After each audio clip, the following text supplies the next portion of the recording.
আলেম ওলামারা আমার ব্যাপারে ফেসবুকে অনেক কথা বলেছেন, তার জন্য আমি কৃতজ্ঞ। তো আমি আসলে সবার কাছে কৃতজ্ঞ। আইনজীবীরা, অনেক আইনজীবী আমার জন্য দাঁড়িয়েছে, তাদের কাছে আমি কৃতজ্ঞ। এমনকি কিছু পুলিশ আমার নিয়ে তারাও প্রতিবাদ করেছেন যে আমাকে কেন ধরা হলো। তো সব কিছু নিয়ে আমি সবার কাছে কৃতজ্ঞ। তাই এর বিনিময়ে আমি হয়তোবা কিছু দিতে পারবো না, হয়তোবা একটা গল্প দিতে পারবো। আমি আপনাদের কাছে একটা গল্প প্রেজেন্ট করতে এসেছি। আমাকে ধরলে আপনারা কি করবেন, এটা কেন বলেছি, আমি কেন আগের থেকে এই কথাটা বলবো, বা এর উত্তর হচ্ছে আমি আসলে আগের থেকে জানতাম আমার নাম হানাদার লিগার বাহিনী, আমার নাম এসেছে। প্রথমে গল্পের শুরুটা হচ্ছে, আমি একটা টাইমে দেখা যাচ্ছে আন্দোলনটা দমে যাচ্ছিল।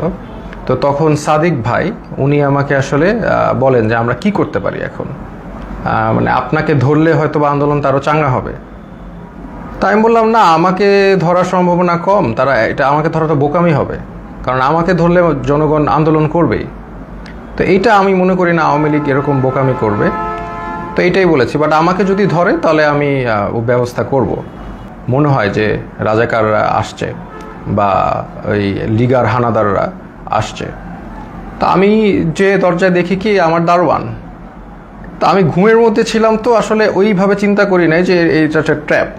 আমি খুলে দারোয়ানকে জিজ্ঞেস করতে গেলাম কি, সাথে সাথে দরজা ধাক্কা দিয়ে হানাদার লিগার বাহিনী ঢুকে গেল। আমি তো মানসিকভাবে প্রস্তুত, এখন ঢুকে গেছে, এখন তো আর কিছু করার নাই। আমি বললাম আপনারা দাঁড়ান, আমি আসতেছি।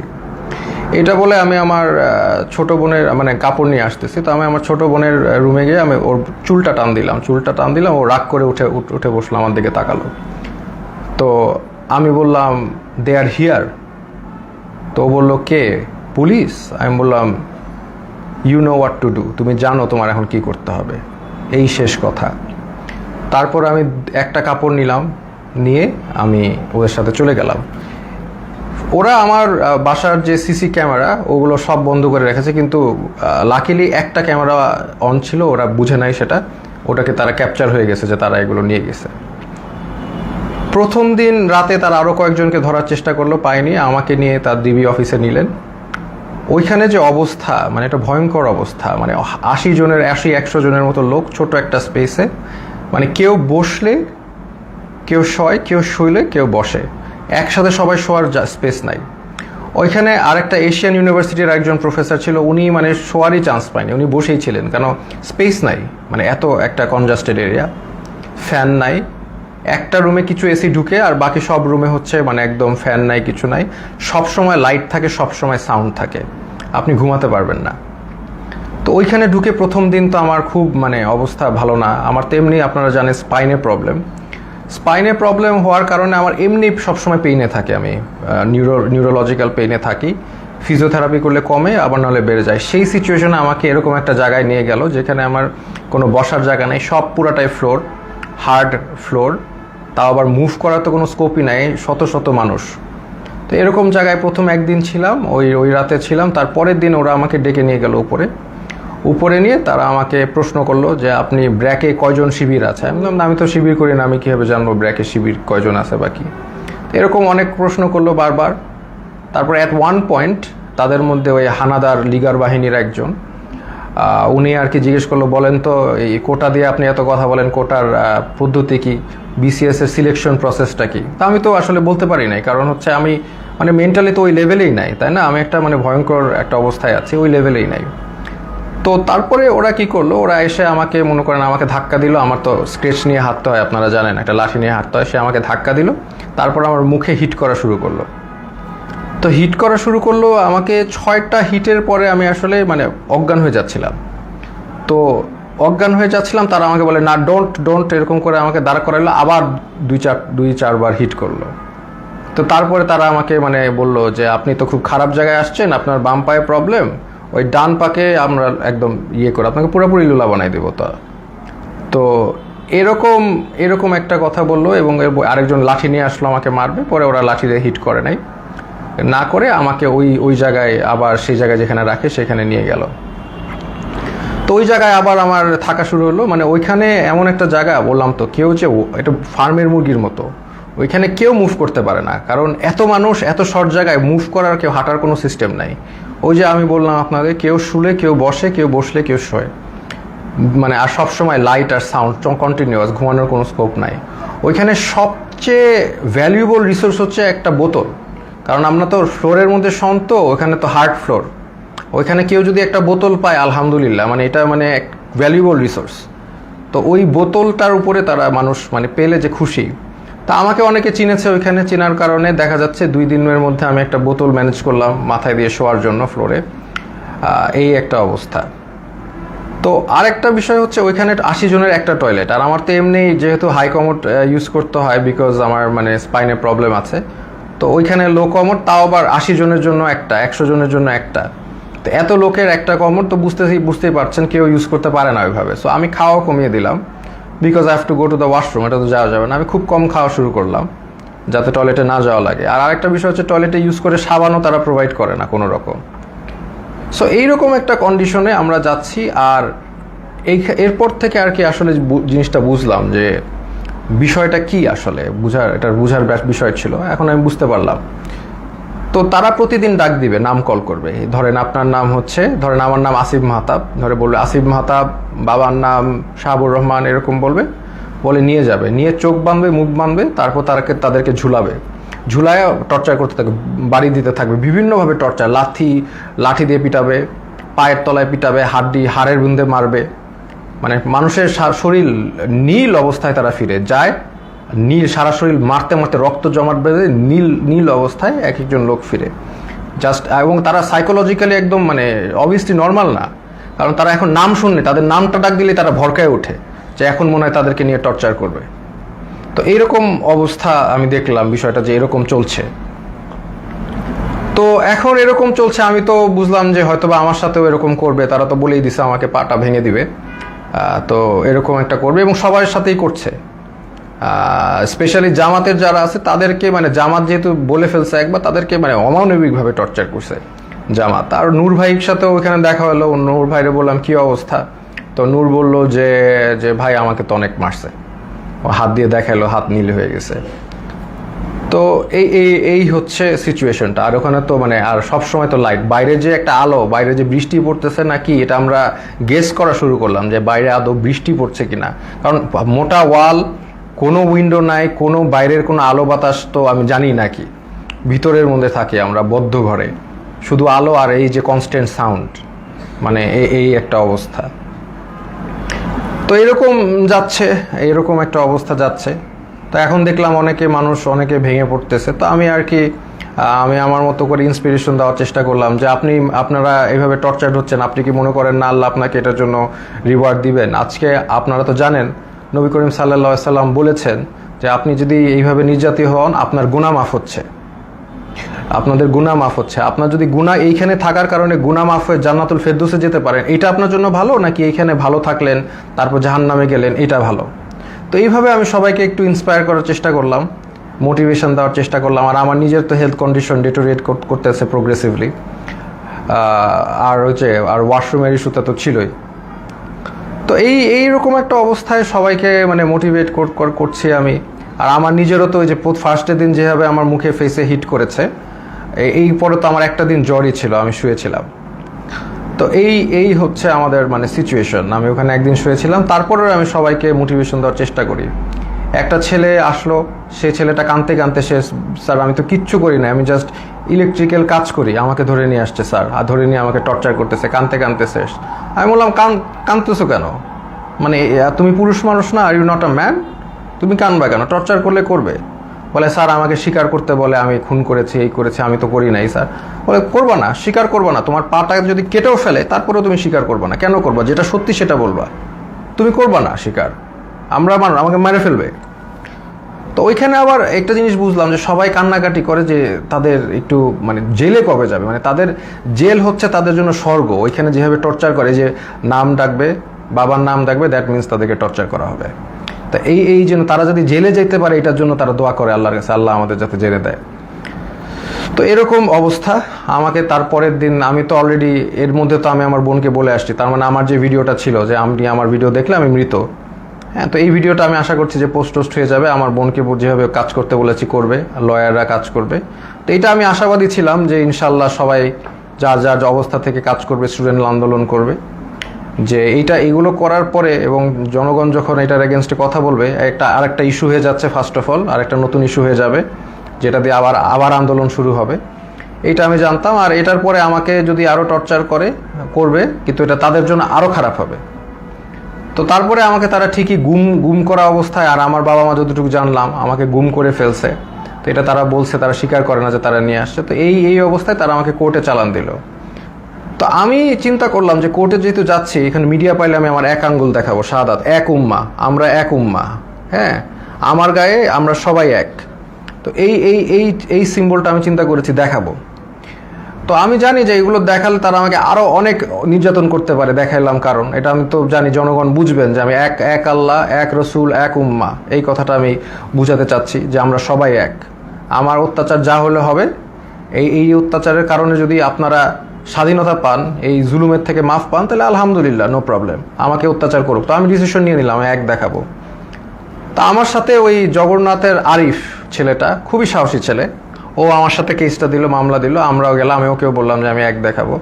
তো এই অবস্থায় এই এক উম্মা শাহাদাতের আঙ্গুল দেখিয়ে আমি ওই কোর্টে দেখালাম, এবং কোর্টে আমাকে সম্পূর্ণভাবে মানে কোর্টের যে জাজ, তিনি আমাকে দেখে চিনে বললে আপনাকে ওখানে দাঁড়ানো লাগবে না, আপনি বসেন। তো উনি আমাকে বসালেন, কিন্তু তারপরেও ওই মিথ্যা মামলাটা দিলেন যে আমি নাকি সেতু ভবন ভাঙচুর করেছি, যেটার মানে কোনো মানে এটা জোক, মানে এটা যে কলাপস করছে সোসাইটি, ওখানেই প্রমাণ যে এরকম একটা মিথ্যা মামলা যেটার কোনো তথ্য নাই, প্রমাণ, এটা বলাই আসলে সময় নষ্ট। তো এই মিথ্যা মামলা উনি মানে জাজ আমাকে দিলেন, আর আমাকে আবার 6 দিনের রিমান্ড মঞ্জুর করলেন। তো ওই 6 দিনের রিমান্ড আবার গেলাম। আর এই সময়টা অনেকের সাথে পরিচয় হলো।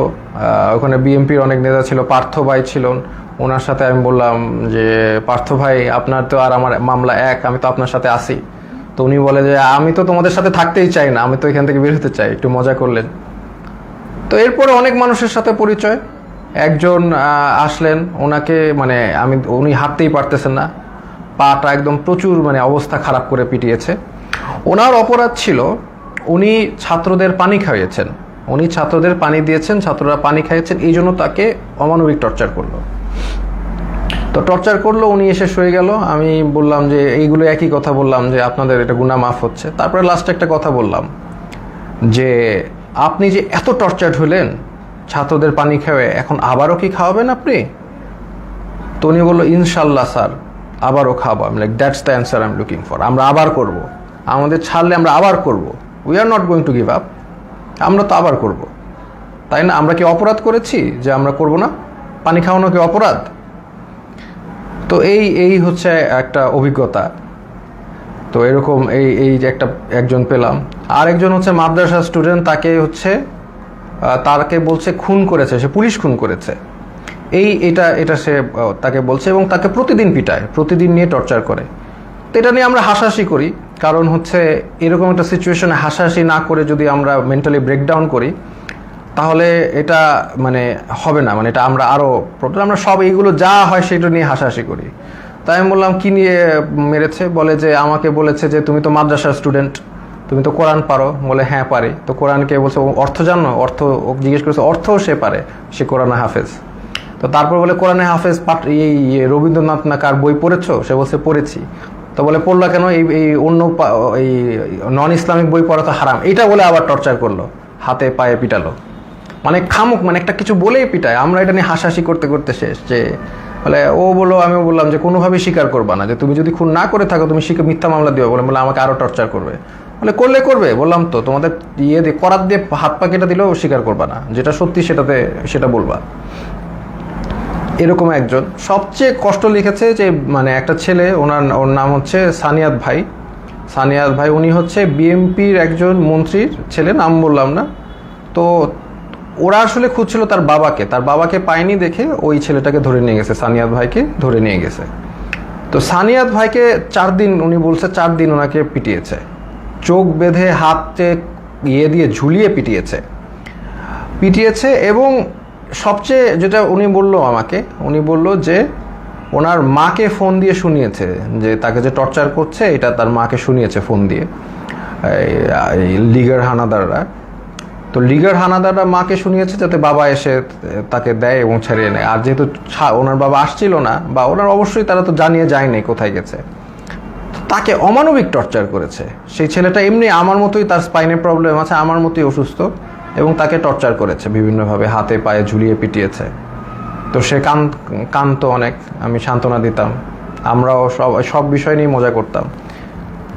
তো এই রকম একটা অবস্থা ওইখানে, প্রতিদিন নাম ডাকতো, প্রতিদিন নিয়ে পিটাতো। এমন রাত যে কোনো সময় ডাকতে পারে, সকাল 12টায়, মানে 12টায় ডাকতে পারে, রাত 1টায়, এনি টাইম নাম আসতে পারে। নাম আসলে they will take you and torture you.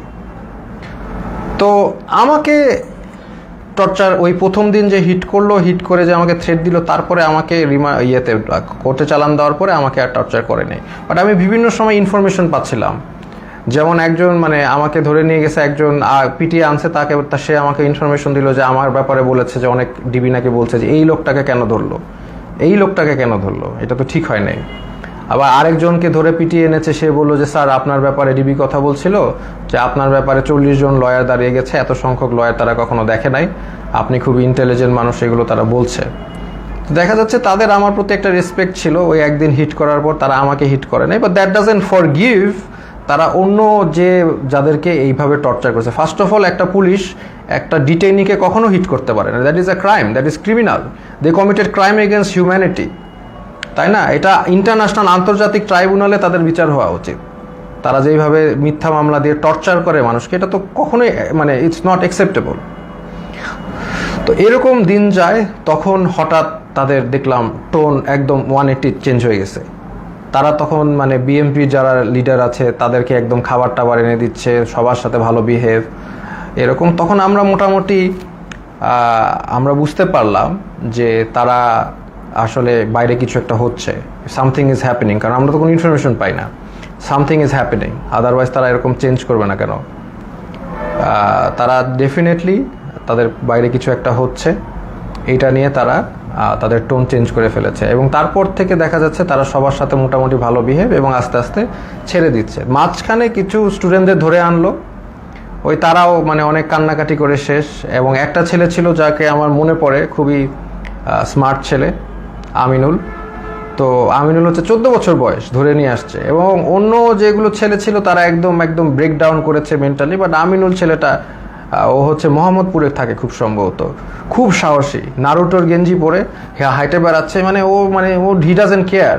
এই ছেলেটা ডাজেন্ট কেয়ার যে ওর সাথে এখন কি টর্চার করা বা কোথায় আসছে। ও লাইক মানে চলে আসে, আমাকে বলতে স্যার আপনি কি ড্রাগন বল জি দেখেছেন? আমি বললাম হ্যাঁ ড্রাগন বল জি দেখছি। বলে আমি দেখতেছি, আমি ওই ডিমন স্লেয়ার দেখেছি, এই দেখেছি, সেই দেখেছি। তো মানে একদম মানে হি ডাজেন্ট কেয়ার। সে দেশ স্বাধীন করতে নামছে, ও দেশ স্বাধীনই করবে।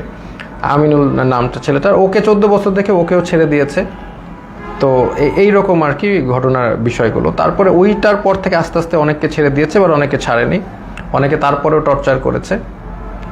তো এরকম আমরা এই অবস্থায় আমরা অনেক দিন পার করার পরে তারপরে আমাকে একদিন ডাকলো, ওরা ডেকে হঠাৎ করে আমাকে দেখলাম যে বসালো, যে স্যার আপনি ভাই কি অবস্থা, আমরা তো জব করি, মানে যেই লোকটা আমাকে হিট করেছে এবং যে টিমটা তারাই আমাকে ডেকে দেখি কি মানে জামাই আদর সোজা কথা করছে। তো তখন আমি বুঝতে পারতেছি না যে কি হচ্ছে। এখন হয়তো বা বুঝলাম যে সিচুয়েশন বাইরে পরিবর্তন হয়েছে, দেখি তারা আমাকে ভালোভাবে ট্রিট করছে।